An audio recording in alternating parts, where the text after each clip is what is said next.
Economy की class में आज हमारे पास एक बड़ा इंपॉर्टेंट टॉपिक है। हमारे पास आगे जो है वो पढ़ने के लिए मनी है, बैंकिंग है, गवर्नमेंट की फिजिकल पॉलिसीज़ हैं हमारे पास पढ़ने के लिए। लेकिन हम इसको कैसे पढ़ रहे हैं, बड़ा इंपॉर्टेंट एक तरीका आपके लिए है। सभी लोग रेडी हो जाएं और पूरा फोकस अभी क्लास पे रखें। राइट, चलिए शुरू करते हैं हम लोग। तो इकॉनमी में अब हम लोगों ने सबसे पहले एक चीज़ पढ़ी थी। अब क्लास का स्ट्रक्चर मैं आपको बता देता हूँ, जिसको हम लोग इनकम यानी आय कहते हैं, this is known as income. अब आप इसके मास्टर हो चुके होंगे। इसको हम लोग एक्सपेंडिचर या कंजप्शन बोलते हैं। एक्सपेंडिचर उपभोग, कंजप्शन। फिर हमारा अगला पॉइंट है सेविंग्स, बचत। बचत के पश्चात हमारा सबसे इंपॉर्टेंट पॉइंट पर है निवेश यानी इन्वेस्टमेंट। इसके बाद हमारा अगला पॉइंट है प्रोडक्शन यानी उत्पादन, और उत्पादन के बाद अगला पॉइंट है हमारे पास एम्प्लॉयमेंट यानी रोजगार, और रोजगार ज्यादा होगा तो इनकम होगी। ये हम पहले भी पढ़ चुके हैं, राइट। आपको इसके बारे में पता होगा। अब लेकिन क्यों मैं ये बात करने जा रहा हूं, ये बड़ा इंपॉर्टेंट है। बेसिकली इस पूरे चक्र में हम लोगों ने इनकम पढ़ लिया, हमने एक्सपेंडिचर, कंजप्शन, सेविंग्स, इन्वेस्टमेंट, हमने इन्फ्लेशन पढ़े। हमने 5 तरह के इन्फ्लेशन पढ़े। 3 का मतलब हो गया हमारे पास एक बेसिक इन्फ्लेशन जिसको क्रीपिंग कहते हैं, फिर रनिंग इन्फ्लेशन, गैलोपिंग। उसके बाद 2 और टाइप, डिमांड और सप्लाई साइड, हमने दोनों बात की। अब सवाल है कि ये चीज़ें तो हमें बिल्कुल क्लियर, हमने एम्प्लॉयमेंट पढ़ लिया, प्रोडक्शन की मैथोलॉजीज पढ़ी, लेकिन अब ये क्या है, इसको, ये सारे इकोनॉमी को धागे में पिरोने वाला ये पॉइंट्स क्या हैं? इसको बेसिकली हम लोग बोलते हैं मनी। इसको कौन है, ये प्रवाह कौन करता है, ये सभी को जोड़ता कौन? जैसे एक माला होती है तो माला के धागे कौन है? तो ये अगर माला के ये बेसिक बीज है तो ये धागे हैं हमारे। तो ये धागे क्या होता है, इसको बेसिकली मनी बोलते हैं, मनी फ्लो। अब इस चक्कर में एक बड़ा इंपॉर्टेंट है, अगर मैं इसको इकोनॉमी का एक पहिया मानूं, अगर इकोनॉमी को चलना है तो ये पहिया लगातार चलते रहना चाहिए, ये व्हील लगातार चलते रहना चाहिए। इसमें एक बहुत इंपॉर्टेंट पॉइंट हमारा इन्वेस्टमेंट पे होता है। लेकिन इस पहिए के 2 हिस्से हैं एक्चुअली में। अब हम जो पढ़ने जा रहे हैं उसका कॉन्सेप्ट समझो। मैंने कहा था इसी पे मैं पूरी इकोनॉमिक्स पढ़ा सकता हूं, इससे बाहर इकोनॉमिक्स है ही नहीं है। अब इस पहिए के 2 हिस्से मैं कर लेता हूं, ठीक है। यानी एक चक्का है, लेकिन इस चक्के के 2 पार्ट हैं। एक चक्का जिसमें इनकम, एक्सपेंडिचर। एक्सपेंडिचर तब होता है, इनकम का मतलब होता है मनी सप्लाई, इनकम का मतलब होता है मुद्रा की आपूर्ति, ठीक है। यानी इन धागों को पिरोने वाला कौन है? ये तुम्हारा सब जगह। भाई मुझे इन्वेस्टमेंट किस फॉर्म में मिलेगा? कोई मुझसे कहे कि 10 किलो पत्थर ले जाओ तो थोड़े ना मेरा इन्वेस्टमेंट होगा। ये मुझे इसके लिए मनी चाहिए, ठीक है, मुझे मनी चाहिए। एम्प्लॉयमेंट, जब ये रोजगार काम करेगा तो ये थोड़े ना कहेगा मुझे केवल 10 किलो आशीर्वाद दे दीजिए।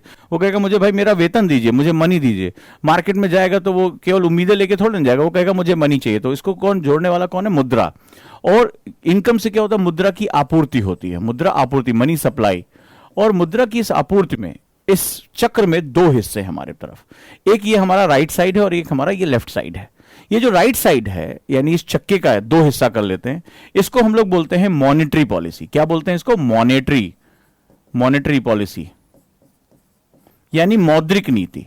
इसका मालिक जो होता है वो हमारा केंद्रीय बैंक यानी आरबीआई होता है, और आरबीआई और सारे बैंक मिलकर मौद्रिक नीति यानी मॉनेटरी पॉलिसी को तय करते हैं, मौद्रिक नीति को तय करते हैं। लेकिन इसी चक्के का, इसी सिस्टम का एक दूसरा हिस्सा है जो आपका जो है वो लेफ्ट वाला है। इसको बेसिकली हम लोग फिस्कल पॉलिसी बोलते हैं। क्या बोलते हैं इसको? फिस्कल पॉलिसी बोलते हैं। नाम सुना होगा आपने, बजट सरकार तय करती है, सरकार टैक्स लगाती है, सरकार जो है वो रेवेन्यू कलेक्ट करती है, सरकार एक्सपेंडिचर करती है कीन्स इकोनॉमी के अंतर्गत, जो है वो प्रधानमंत्री पैकेज, पैकेज। तो इसको हम लोग फिजिकल पॉलिसी यानी राजस्व नीतियां कहते हैं, ठीक है, राजस्व नीतियां। तो भारत सरकार जो है, गवर्नमेंट ऑफ इंडिया जो फाइनेंस मिनिस्ट्री होता है वो इसका मालिक होता है। जैसे आरबीआई और समस्त बैंक जो है, हमारा जो केंद्रीय बैंक है, रिजर्व बैंक ऑफ इंडिया, वो मॉनेटरी पॉलिसी का हिस्सा होता है। वैसे फिजिकल पॉलिसी यानी राजस्व नीतियां जो होती, जिसके अंदर टैक्सेशन, सरकार कर लगाती है, सरकार जो है वो खर्चे करती है, सरकार पैसा वसूलती है, जो कुछ भी कर रही है, जो गवर्नमेंट ऑफ इंडिया काम कर रही है, वो हमारी राजस्व नीतियां। और इन दोनों को मिलकर इस चक्के को चलाना होता है, ठीक है। तो अभी हमारा जो सेगमेंट है वो सबसे पहले, अब हम इस चक्के के, ये हमने देखा कि इसके इंग्रेडिएंट्स थे, हमने समझा इनकम क्या होती है, national income, per capita income, सब कुछ समझा हमने, एक्सपेंडिचर समझा, सेविंग्स समझा, ठीक है, हमने बेसिक इनको समझ लिया। अब हम इसकी बात करने जा रहे हैं इन धागों को पिरोने वाले उस मुद्रा के बारे में। आज हम बात करेंगे मनी क्या होती है, मनी कैसे फ्लो करती है, हर रूप में, हर रूप में। जब आप बिस्किट खरीदने जाते हो बाजार में तो भी आप मनी के थ्रू डील करते हो। जब आप बैंकों में पैसा जमा कराने जाते हो तो एक आपका पैसा वो डिपॉजिट होगा और आपके बदले एक कागज दे दिया जाता है आपको, उस पर लिखा होता है आपके अकाउंट में इतना पैसा है, लेकिन वो कहीं दिख नहीं रहा है, लेकिन फिर भी आप उसको मनी मानते हो। इन्वेस्टमेंट के रूप में वो सीधे बैंक टू बैंक ट्रांसफर हो रहा है या उसको क्रेडिट दिया जा रहा है, वो इन्वेस्टमेंट होता है। फिर वो जब प्रोडक्शन करता है तो वो भी जो वस्तुएं निकल कर सामने आ रही, मान लीजिए मैंने ये मार्कर बनाया, मैंने कोई चीज बनाई, तो अब क्या ये भी वस्तुएं मेरी एक मनी का ही फॉर्म है, इसी को बेच के मैं पैसा कमाऊंगा। मुझे जो नौकरी करने पे तनख्वाह मिल रही है वो भी एक मनी के फॉर्म में, और जिसको इनकम में शो करता हूं वो भी एक मनी के फॉर्म में। यानी मुद्रा सिर्फ नोट नहीं होती, मुद्रा कई रूपों में होती है, मुद्रा के साथ हमारे कई रूप होते हैं। तो अब हम बात करते हैं, ये क्लियर हुआ कॉन्सेप्ट। तो अब हम मनी जो इन सभी को पिरोता है, ये सभी जो है वो माला के जो मोती हैं उनको पिरोने वाला धागा जो होता है वो मुद्रा होती है। इस पूरे चक्र में राइट साइड वाला हिस्सा किसके पास होता है? इसका मालिकाना हक, इसको हम लोग मौद्रिक नीतियां कहते हैं, नाम सुना होगा आप लोगों ने। इसको हम लोग जो है मॉनेटरी पॉलिसी कहते हैं। इसका मालिक कौन है? आरबीआई। वो अपने बैंकिंग तंत्र के साथ काम करता है, जिसको हम पढ़ने जा रहे हैं। लेफ्ट साइड का जो हिस्सा है, जो प्रोडक्शन, एम्प्लॉयमेंट, आपको मैंने मैक्रो इकोनॉमिक्स पढ़ाया था ना, उसमें हम एम्प्लॉयमेंट, रोजगार, महंगाई, यहां पर महंगाई आ जाती है जब प्रोडक्शन साइड दिक्कत हो जाती है। महंगाई, इन्वेस्टमेंट, एफडीआई, एफआईआई, ये कौन देखता है? ये सरकार देखती है। तो ये किसके पास आ गया? ये राजस्व नीतियों के अंतर्गत आ गया, फिस्कल पॉलिसी। ये दोनों मिलकर जो है इस चक्र को चलाने का काम करते हैं। क्लियर है यहां पे? चलिए, तो अगर ये चीजें क्लियर हैं तो अब हम लोग पढ़ने जा रहे हैं पहली बात को, ये माला को मोतियों में जो पिराने वाला धागा है मनी, उसके बारे में हम पढ़ने जा रहे हैं। फिर हम मौद्रिक नीतियों के बारे में पढ़ेंगे कि मॉनेटरी पॉलिसी में आरबीआई और उसके सारे कंपोनेंट्स कैसे काम करते हैं। रेड से स्टार्टेड। और ध्यान रखिएगा इसमें बहुत डेप्थ है, तो हम बहुत डेप्थ में नहीं जाएंगे, सिर्फ एनसीईआरटी में जितना है, इसके बाहर आप क्वेश्चन पूछेंगे तो जवाब आपको नहीं मिलेगा, क्योंकि ये बहुत बड़ा टॉपिक है, अपने आप में बहुत लार्ज टॉपिक है, लेकिन एनसीईआरटी बहुत छोटा सा इसको जस्टिफाई करता है। मैं ऑलरेडी एनसीईआरटी से बहुत ज्यादा बहुत आगे पढ़ा चुका हूं, एनसीईआरटी इसके आसपास भी कहीं नहीं है। लेकिन हाँ, ध्यान रहे अपने क्वेश्चंस को आप एनसीईआरटी के अंदर ही रखें तो ज्यादा बेहतर रहेगा। हेडिंग डालिए मनी, मुद्रा। तो प्राचीन समय से हम जानते हैं कि जो मुद्रा की पहली पॉलिसी होती है, मुद्रा का जो पहली परिभाषा होती है वस्तुओं के लेन देन के लिए, ठीक है, वो किसी भी रूप में, हर वो चीज जो मुझे लेन देन में फैसिलिटेट करे, मुझे जो है वो सुविधा दे लेन देन की, मुझे एक्सचेंज करना है, तो मीडियम ऑफ एक्सचेंज होगा वो मनी कहलाएगा। जैसे पहले लोग बार्टर सिस्टम, यानी कि वस्तु के बदले वस्तु विनिमय जिसको कहा जाता था, वो हो जाता था। या आपने जैसे हम लोग छोटे थे तो हम लोग जो है गेहूं देकर आइसक्रीम खरीद लिया करते थे, तो वो भी एक मनी है। मुझे आइसक्रीम मिल गई और वो घर में गेहूं पड़ा रहता था, तो वो दे दिया उसको, और वो गेहूं के बदले हमें आइसक्रीम दे दिया जो है वो दे दिया करता था। या कई लोग सब्जियां खरीद लिया करते थे, इस तरह से देखते। सरकार भी जो महाराष्ट्र में जब काम के बदले अनाज योजना शुरू हुई तो आदमी से काम कराते थे और लास्ट में उसको शाम को अनाज दे दिया करते थे, गेहूं, चावल, जो भी उसको चाहिए होता था। तो वो भी एक that is a form of money है। हर वो चीज जो मेरी जरूरत पूरी कर रही है, मेरे विनिमय का माध्यम बन सकती है, वो मनी के अंतर्गत आती है। तो लिखो हेडिंग मुद्रा। पहले लिखो व्हाट इज मनी, मुद्रा क्या है? An object or economic unit that function as a medium of exchange। लिखो वो वस्तु या आर्थिक इकाई, वो वस्तु या आर्थिक इकाई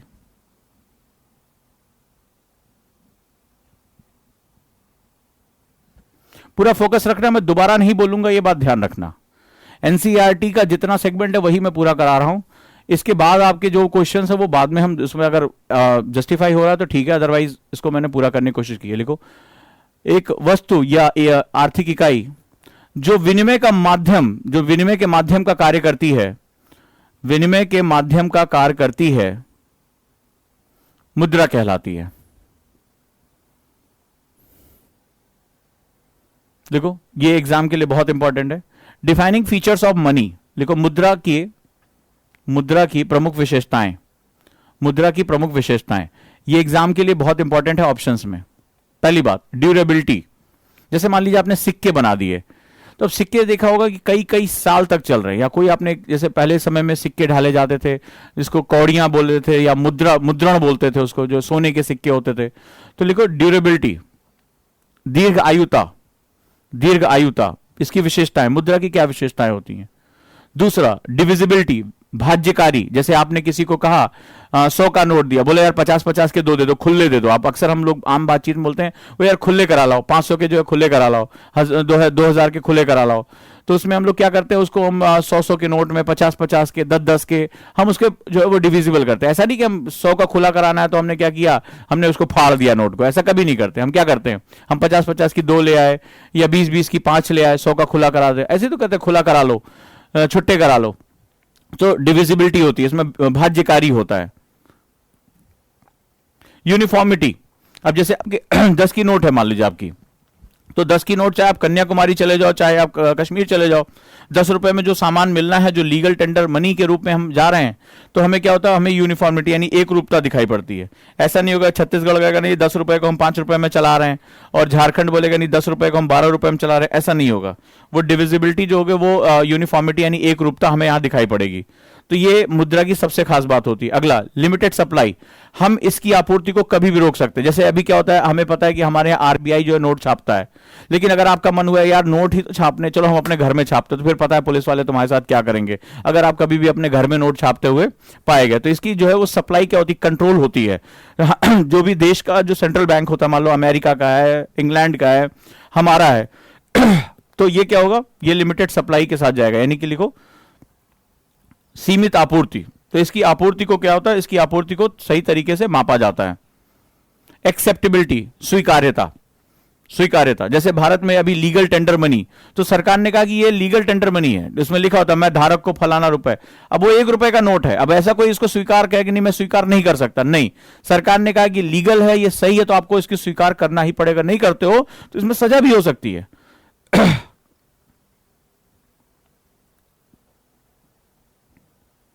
चलिए, तो durability, divisibility, uniformity, limited supply यानी कि नियंत्रित होता है, आप नहीं छाप सकते, जो इसकी संस्था वही छापेगी। एक्सेप्टेबिलिटी यानी इसकी जो है वो सार्वभौमिक स्वीकार्यता है।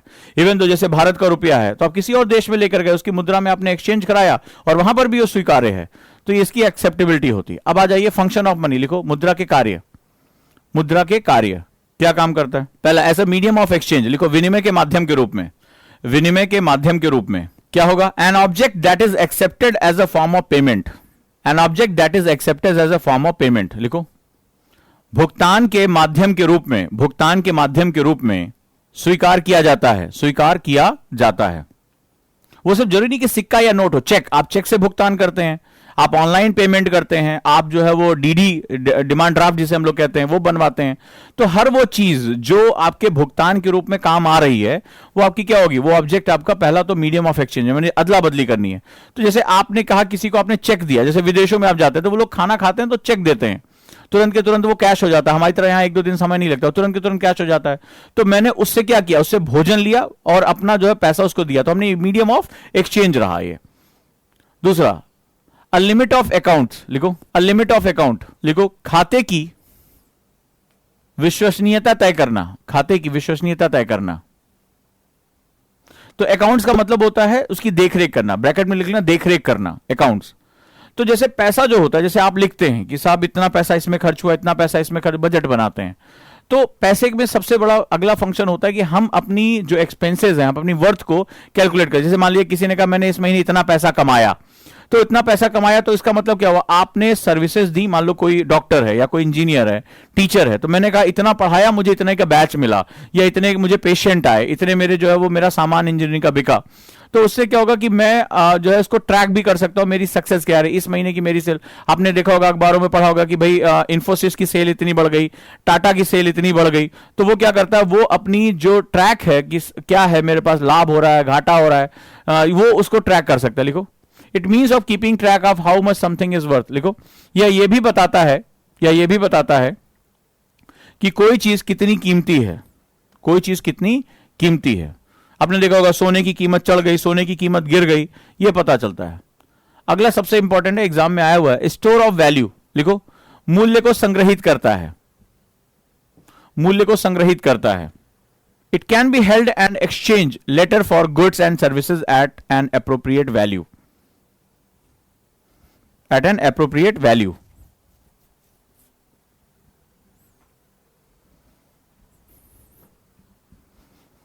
अब जैसे आप जाते हैं जो है मान लीजिए आपके पास, आपने देखा होगा आपके घर में भी पैसा रखा होगा, उसको निकालिए, देखिए उस पर लिखा होगा मैं धारक को 10 रुपए देने का वचन करता हूं। मतलब उस कागज के टुकड़े में 50 के नोट पे लिखा होगा कि मैं धारक को 50 रुपए देने का वचन करता हूं। एक प्रॉमिस नोट है वो आपका।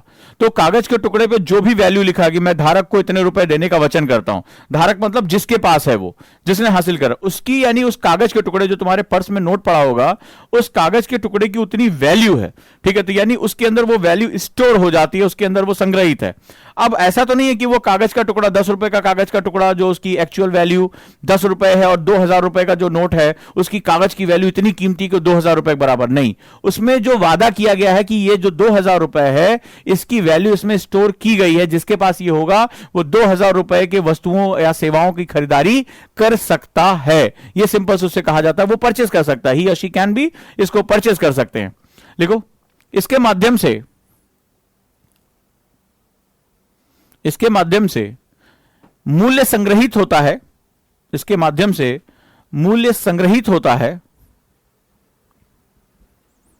मूल्य संग्रहित होता है जिससे उतनी ही कीमत की वस्तुओं और सेवाओं का विनिमय किया जा सकता है। वस्तुओं और सेवाओं का विनिमय किया जा सकता है। वस्तुओं और सेवाओं का विनिमय किया जा सकता है। Next one, a standard of deferred payment. Standard of deferred payment लिखो, आंशिक भुगतान के साधन के रूप में, आंशिक भुगतान के साधन के रूप में, आंशिक भुगतान के साधन के रूप में। फॉर एग्जाम्पल, जैसे आपके पापा ने कभी हो सकता है कार लोन लिया हो, स्कूटर लोन लिया हो, हाउस लोन लिया हो, तो आपने देखा होगा जब लोन हम लेते हैं, तो जैसे मान लीजिए आप लोगों ने कार लोन आपके घर में किसी ने लिया हो, या बाइक लोन लिया हो, मोबाइल लोन लिया हो, आज के समय में बहुत से छोटे छोटे भी लोन मिल रहे हैं। तो डिफर्ड यानी आंशिक भुगतान कैसे किया जाता है ये समझिए। तो जो गाड़ी की कीमत है वो एक साथ आप बैंक के पास गए, बैंक ने आपके बिहाफ पर भुगतान कर दिया, आपके डॉक्यूमेंट्स ले लिए और भुगतान कर दिया, और हर महीने आपकी ईएमआई आती है। आपने देखा होगा ईएमआई आती है जो इजिली मंथली इंस्टॉलमेंट जिसे कहते हैं। हर महीने आपका, जब मान लीजिए आपके पिताजी ने 10 लाख का लोन लिया, तो हर महीने मान लीजिए उन्होंने इतने सालों के लिए लिया, तो हर महीने 20-20 हजार रुपए, 20-20 हजार रुपए वो चुकाते चले जा रहे हैं। ये आपके घर में भी हो रहा होगा। तो an acceptable way to settle a डेब्ट, तो यानी कि कर्ज को चुकाने का यह साधन होता है। लिखो, an acceptable way to settle a डेब्ट, एक कर्ज को चुकाने का विश्वसनीय साधन होता है।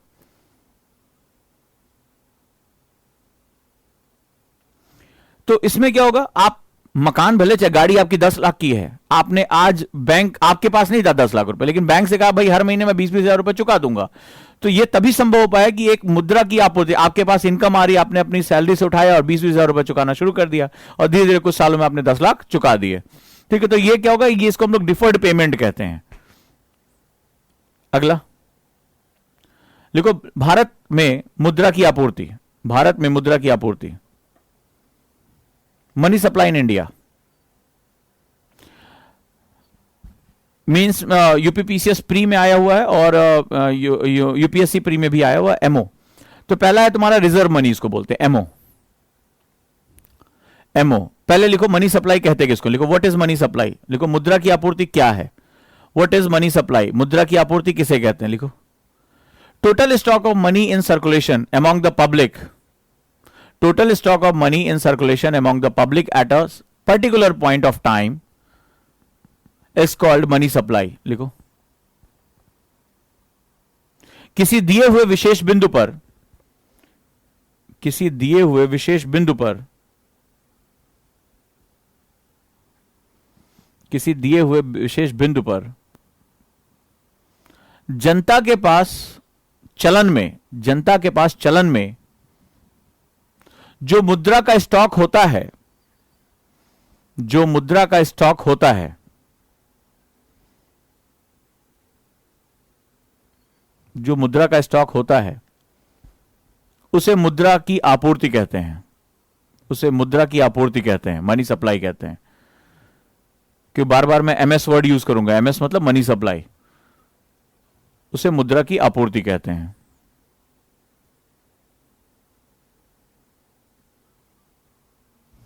उसे मुद्रा की आवक, यानी कि किसी भी, मान लो आज की बात करें तो आज जनता के पास चलन में, यानी कि चलन का मतलब जो जनता के हाथों में घूम रहा है, ठीक है, उसमें कितना पैसा दिया हुआ है, वो जो चलन में कितने पैसे हैं यहां पे, तो उसको हम लोग क्या बोलते हैं, total stock of money in circulation, ठीक है, इसको मनी सप्लाई बोलते हैं। अब समझते हैं कि मनी सप्लाई के जो गवर्नमेंट के डॉक्यूमेंट एनसीईआरटी क्या कहता है। पहला एक होता है एमओ, बोलते हैं एमओ।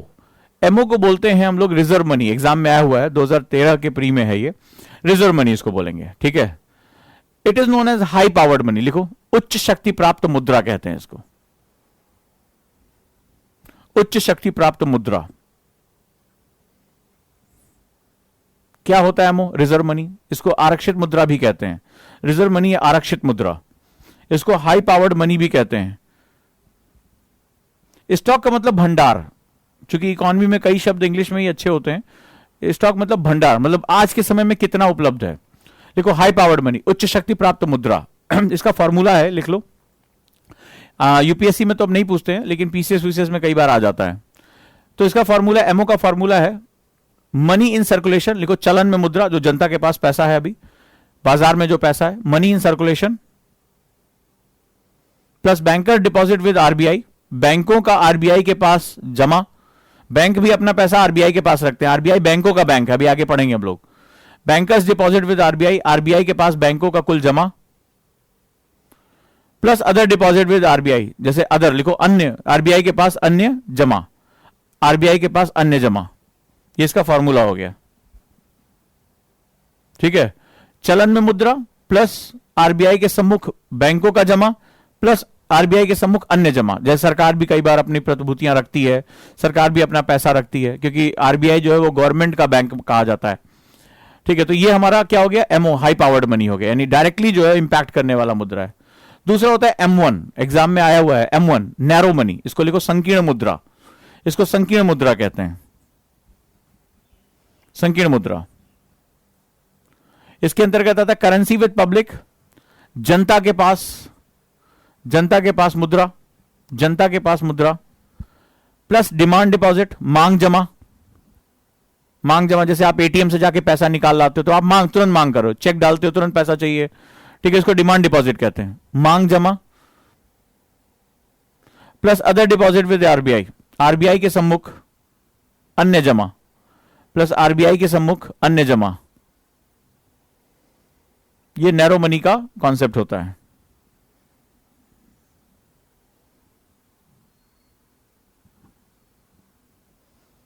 नेक्स्ट M2,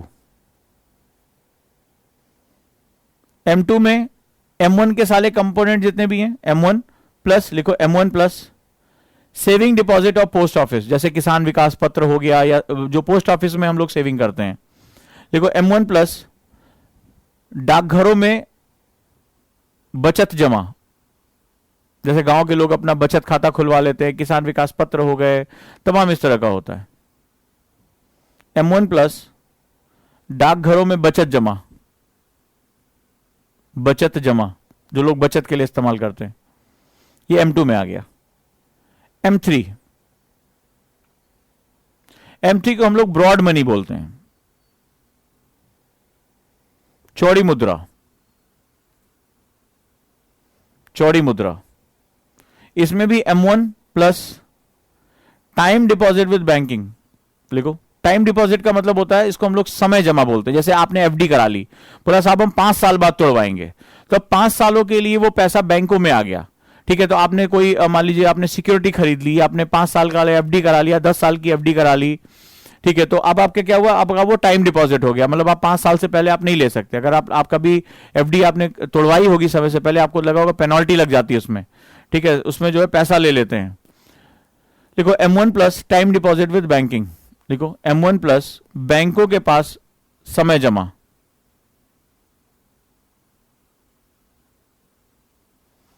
बैंकों के पास समय जमा। तो ये बेसिकली हमारी टोटल मुद्रा रही है, मनी सप्लाई हमारी हो गई, जो एनसीईआरटी में दिया हुआ है। Reserve money, narrow money, broad money, ये एग्जाम पे लिए आया हुआ है। आप अगर आरओ, हमारा रिजर्व मनी आ चुका है एग्जाम में, ठीक है। तो हाँ, एलआईसी हो गया, तो टाइम डिपॉजिट, ये भी एलआईसी भी आपका टाइम डिपॉजिट है। आप इतने समय तक आपने कोई बीमा ले लिया, आप नहीं तोड़वा सकते। एफडी का मतलब होता है जैसे फिक्स डिपॉजिट। फिक्स डिपॉजिट का मतलब जैसे आपके घरों में होगा, कई बार अपने घरों में भी बात किया करो, ऐसा नहीं तुम्हारे घरों में पिताजी ने तुम्हारे करा रखा होगा एफडी, ऐसा नहीं है कि नहीं कराया होगा, सभी कराते हैं, किसान से लेकर हर कोई कराता है कि भाई भविष्य में हमें हमारा जो है वो उस पर हमें ब्याज ज्यादा मिलता है, 5 साल 10 साल में पैसा दुगना हो जाता है, मतलब इतना ब्याज उसमें अच्छा मिलता है, तो लोग वो पैसा छोड़ देते हैं। बैंकों को इसमें बड़ा लाभ होता है कि आपका पैसा 5 साल या 10 साल तक बैंक के पास, अब बैंक वो पैसे इस्तेमाल कर सकता है बिना डर के, और उस पैसे से वो ज्यादा से ज्यादा वो लाभ कमा सकता है आप ही का पैसा दौड़ाकर। ठीक है, तो ये बेसिकली हमारा डिफिनीशन ऑफ मनी रहा। चलिए आगे चलते हैं हम लोग।